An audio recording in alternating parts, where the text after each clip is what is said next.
IPL এর mini নিলাম অনুষ্ঠিত হলেও 2025 সালে যে নিলাম অনুষ্ঠিত হতে যাচ্ছে সেটা হবে আইপিএল এর মেগা নিলাম। 24শে ডিসেম্বর থেকে 25শে ফেব্রুয়ারির মধ্যে অনুষ্ঠিত হবে ইন্ডিয়ান প্রিমিয়ার লিগের আগামী আসরের নিলাম। আইপিএল এর নিলামকে ঘিরে দলগুলো স্কোয়াডে কাদের ধরে রাখবে, কাদেরকে ছেড়ে দিবে তা নিয়ে হিসাব কষতে শুরু করেছে।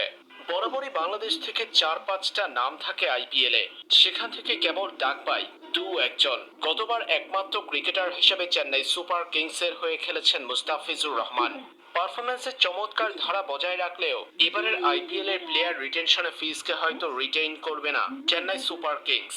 তবে এবারের আইপিএলে অর্থাৎ 2025 আইপিএল এর জন্য যে নিলাম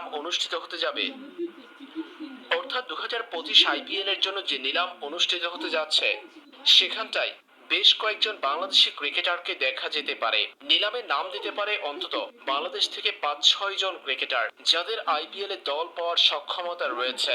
সম্প্রতি সময়ে টি-20 ক্রিকেটের পারফরম্যান্সের কথা বিবেচনা করলে বাংলাদেশ থেকে ব্যাটসম্যানদের মধ্যে একমাত্র ব্যাটার হিসেবে আইপিএল এ জায়গা পাওয়ার যোগ্যতা রয়েছে তৌহিদ হৃদয়ের।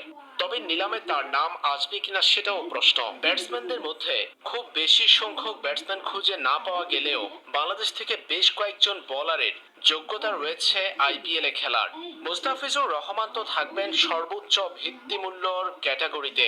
ফিজ ছাড়াও আইপিএল এর নিলামে নাম দিতে পারেন শরীফুল ইসলাম, তানজিম হাসান সাকিব, রিশাদ হোসেন এবং তাসকিন আহমেদ এবং শরীফুল ইসলামের 2024 আইপিএল এও সুযোগ ছিল, কিন্তু দেশের ক্রিকেটের কারণে সেটা হয়ে ওঠেনি।